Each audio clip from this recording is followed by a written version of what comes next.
आज हम धम्मपद के 5वें अध्याय बाल वर्ग के बारे में जानेंगे।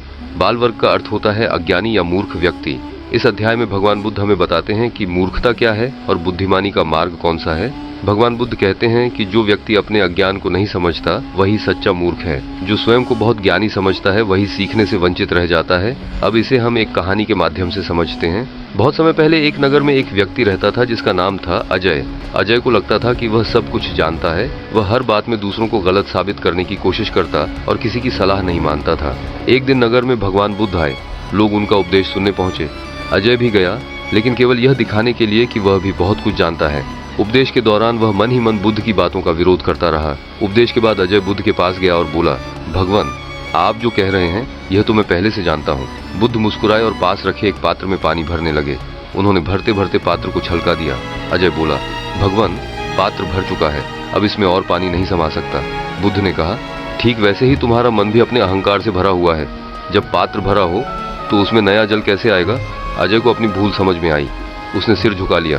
बुद्ध बोले, जो व्यक्ति अपने अज्ञान को पहचान लेता है वही बुद्धिमानी की ओर पहला कदम रखता है। भगवान बुद्ध कहते हैं कि मूर्ख व्यक्ति गलत को सही समझता है और सही को गलत। वह जीवन भर दुख में भटकता रहता है, लेकिन बुद्धिमान व्यक्ति अपनी गलतियों को स्वीकार करता है और उनसे सीखता है। बाल वर्ग हमें सिखाता है कि ज्ञान का मार्ग विनम्रता से शुरू होता है। अहंकार ज्ञान का सबसे बड़ा शत्रु है। यदि हम सीखने को तैयार हैं तो हर अनुभव हमारा गुरु बन सकता है, लेकिन यदि हम अहंकार में डूबे हैं तो सबसे बड़ा उपदेश भी व्यर्थ चला जाता है। भगवान बुद्ध का संदेश स्पष्ट है, स्वयं को ज्ञानी मानना छोड़ो और सीखने वाला बनो। यही सच्ची बुद्धिमत्ता है। आज हम धम्मपद के 6ठे अध्याय पंडित वर्ग को समझेंगे। पंडित का अर्थ होता है बुद्धिमान व्यक्ति। भगवान बुद्ध इस अध्याय में बताते हैं कि सच्चा बुद्धिमान कौन होता है और वह जीवन में कैसे चलता है। भगवान बुद्ध कहते हैं, बुद्धिमान व्यक्ति वही है जो अपनी गलतियों को पहचानता है, उन्हें स्वीकार करता है और उन्हें सुधारने का प्रयास करता है। जो व्यक्ति सत्य की बात सुनकर क्रोधित नहीं होता बल्कि स्वयं को सुधारता है वही पंडित है। अब इसे हम एक छोटी कहानी से समझते हैं। कहानी सच्चा पंडित। बहुत समय पहले एक गांव में दो मित्र रहते थे।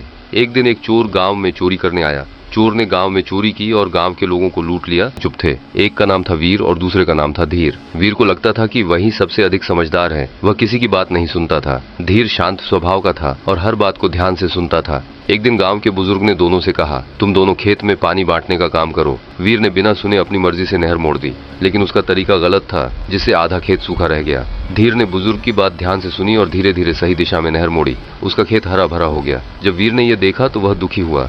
धीर ने उससे कहा, गलती करना बुरा नहीं है, लेकिन गलती मानने से इनकार करना मूर्खता है। वीर को अपनी भूल समझ आ गई। उसने धीर से सीखने का निश्चय किया। बुद्ध का संदेश भगवान बुद्ध कहते हैं, बुद्धिमान व्यक्ति वही है जो अपने से श्रेष्ठ व्यक्ति को देखकर ईर्ष्या नहीं करता बल्कि उसे सीखता है। पंडित व्यक्ति कटु वचन नहीं बोलता, वह क्रोध को जीत लेता है और अपने मन को संयम में रखता है। मूर्ख व्यक्ति बाहर के शत्रु से डरता है, लेकिन बुद्धिमान व्यक्ति अपने मन के विकारों को ही सबसे बड़ा शत्रु मानता है। जो व्यक्ति सत्य की राह पर चलता है, विनम्र रहता है और सीखने की भावना रखता है, वही इस जीवन में शांति पाता है। निष्कर्ष, पंडित वर्ग हमें सिखाता है कि ज्ञान शब्दों से नहीं, व्यवहार से पहचाना जाता है। जो व्यक्ति शांत है, विनम्र है और सीखने को तैयार है, वही सच्चा बुद्धिमान है।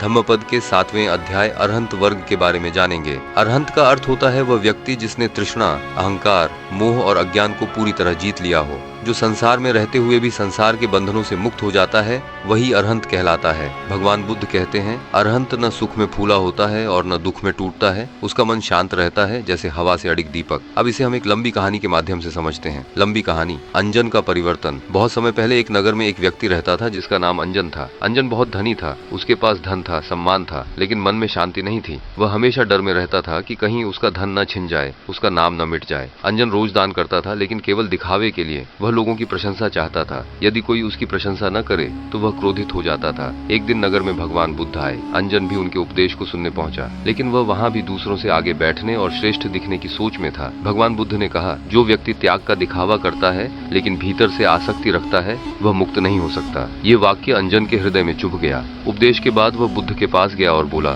भगवान, मैंने जीवन भर दान किया, फिर भी मन अशांत क्यों है? बुद्ध ने उससे पूछा, क्या तुम दान करते समय कुछ पाने की इच्छा रखते हो? अंजन चुप हो गया। उसे पहली बार अपने मन की सच्चाई दिखाई दी। बुद्ध बोले, जब तक चाह बनी रहती है तब तक बंधन बना रहता है। मुक्त वही होता है जो बिना अपेक्षा के कर्म करता है। अंजन ने बुद्ध से मार्गदर्शन मांगा। उसने अपना जीवन सरल बनाना शुरू किया। उसने दान किया लेकिन बिना नाम और प्रशंसा के। उसने सेवा की लेकिन बिना अहंकार के। धीरे धीरे उसका भय कम होने लगा। जो छिन जाने का डर था वही अब महत्वहीन लगने लगा। एक दिन अंजन का बहुत सारा धन नष्ट हो गया। पहले जहाँ वह टूट जाता वहाँ अब वह शांत रहा। लोग हैरान थे। अंजन ने कहा, जो मेरा था ही नहीं उसके जाने का दुख कैसा। अंजन अब बदल चुका था। वह नगर में रहते हुए भी आसक्ति से मुक्त हो गया। उसका मन स्थिर था। उसका व्यवहार करुणा से भरा था। भगवान बुद्ध ने कहा, जिसने तृष्णा को त्याग दिया, जिसने अहंकार को जीत लिया, वही इस संसार में अरहंत है। बुद्ध का उपदेश, अरहंत का स्वरूप। अरहंत वह है जिसके लिए न लाभ महत्वपूर्ण है न हानि, न मान उसे ऊपर उठाता है न अपमान उसे गिराता है। अरहंत किसी से द्वेष नहीं रखता और किसी से आसक्ति नहीं करता।